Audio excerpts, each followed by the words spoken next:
ಒಂಥರ ICU ನಲ್ಲಿದೆ, ICU ನಲ್ಲಿ ಇದೆ ಅಂತ ನಾನು ಹೇಳ್ಬೇಕಾಗ್ತದೆ. ಈ ICU ನಲ್ಲಿ ನೀವು ನೋಡಿರ್ಬೋದಲ್ಲ, ಬಹಳ ಜನ ನೋಡಿರ್ತೀರ. ICU ಹೋದಾಗ ಅಲ್ಲಿ ಬೀಪ್ ಬೀಪ್ ಅಂತ ಹೊಡ್ಕೊಳ್ತಾ ಇರುತ್ತೆ. ಅಂದ್ರೆ ಪಲ್ಸು, ಆಕ್ಸಿಜನ್ನು, BP ಇವೆಲ್ಲ ಸರಿ ಇದೆಯಾ ಅಂತ ತೋರ್ಸಕ್ಕೆ ಬೀಪ್ ಬೀಪ್ ಬೀಪ್ ಅಂತ. ಆ ಥರ ಈ ಸರ್ಕಾರ ಕೂಡ ಬೀಪ್ ಬೀಪ್ ಬೀಪ್ ಅಂತೇಳಿ ಹೊಡ್ಕೊಂಡು ಇದೆಯಾ, ಪ್ರಾಣ ಇದೆಯಾ ಇದಕ್ಕೆ ಇಲ್ವಾ ಅನ್ನೋಂಥದ್ದು ನೋಡಬೇಕಾಗಿದೆ. ಅದಕ್ಕೇನೆ ಇದೆ ಅಂತ ತೋರಿಸ್ಕೊಡೋದಕ್ಕೆ ಏನು ಮಾಡಿದ್ದಾರೆ ಅಂದರೆ, ನಾಳೆ ಕ್ಯಾಬಿನೆಟ್ ಇದ್ದಿದ್ರೆ ಇನ್ನೂ ಎಲ್ಲವನ್ನು ಕೂಡ ಹೇಳ್ಬೇಕು ಅಂತ ಅನ್ಕೊಂಡು. ನಮ್ಮ ಕೇಂದ್ರ ಸರ್ಕಾರ 11 ವರ್ಷ ಆಗಿದೆ, ಎಂತೆಂಥ ಕಾರ್ಯಕ್ರಮಗಳು. ಮೊನ್ನೆ ಗೌರಿಬಿದನೂರಿನಲ್ಲಿ ಪ್ರಧಾನಮಂತ್ರಿಗಳ ಕುಸುಮ್ ಯೋಜನೆ. ಅನ್ನದ ಸಾಂಬಾರ್ ರುಚಿನೇ ಬೇರೆ, ಇಡ್ಲಿ ಸಾಂಬಾರ್ ರುಚಿನೇ ಬೇರೆ. ಇರೋ ಒಂದೇ ಸಾಂಬಾರ್ ಪೌಡರ್ ಅಲ್ಲಿ 2 ಮಾಡಕ್ಕಾಗತ್ತಾ? ಆನ್ಸರ್ ಮಾಡಿ, ಪ್ರೈಸ್ ಗೆಲ್ಲಿ. ಆನ್ಸರ್ ಮಾಡಲು ಕರೆ ಮಾಡಿ. ಅದು ಏನು ರಾಜ್ಯ ಸರ್ಕಾರನೇ ಮಾಡಿರೋ ಹಂಗೆ ಅವರು ಬಿಂಬಿತ ಮಾಡಿದ್ರು. ಪಾಪ ಕೇಂದ್ರ ಸರ್ಕಾರ ನಮ್ಮವರೇ, ನಮ್ಮ ರಾಜ್ಯದವರೇ ಅದಕ್ಕೆ ಸಚಿವರು ಕೇಂದ್ರದಲ್ಲಿ. ಪ್ರಹ್ಲಾದ್ ಜೋಶಿ ಅವ್ರಿಗೆ ಹೇಳಿಲ್ಲ ಸರಿಯಾಗಿ, ಅವರೇ ದುಡ್ಡು ಕೊಡೋದು. ಯೋಜನೆ ಕೇಂದ್ರ ಸರ್ಕಾರದ್ದು, ಆಲೋಚನೆ ಪ್ರಧಾನಮಂತ್ರಿಗಳದು. ಆ ಶೀರ್ಷಿಕೆನು ಪ್ರಧಾನಮಂತ್ರಿಗಳ ಕುಸುಮ್ ಯೋಜನೆ.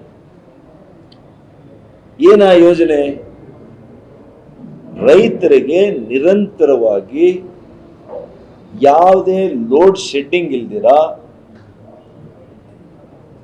ಇವತ್ತು ಸೋಲಾರ್ ಎನರ್ಜಿಯನ್ನ ಬಳಕೆ ಮಾಡಿ ಅವರಿಗೆ ನೇರವಾಗಿ 6 ಗಂಟೆಗಳು, 7 ಗಂಟೆಗಳು, 8 ಗಂಟೆಗಳು ದಿನದಲ್ಲಿ ಅವರಿಗೆ ಕರೆಂಟ್ ಕೊಡುವಂತ ಯೋಜನೆ.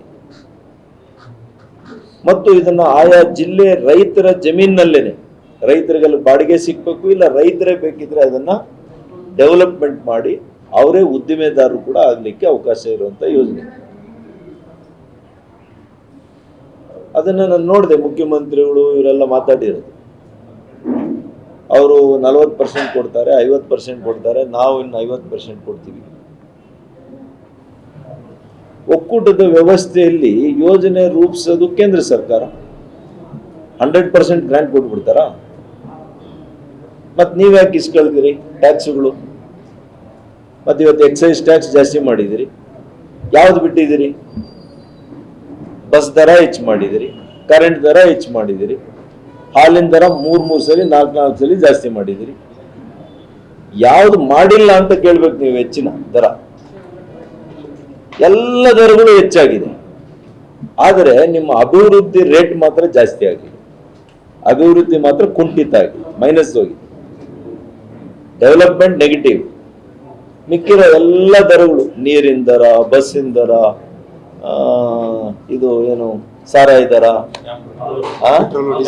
ಪೆಟ್ರೋಲ್ ಡೀಸೆಲ್, ಅದ್ರ ಮೇಲೆ cess, stamp duty, A to Z. English ನಲ್ಲಿ A to Z ಅಂತಾರಲ್ಲ, ಹಂಗೆ A to Z ಎಲ್ಲ ಅದಕ್ಕೆ ಬರುವಂತವು ಕೂಡ ಜಾಸ್ತಿ ಮಾಡಿ.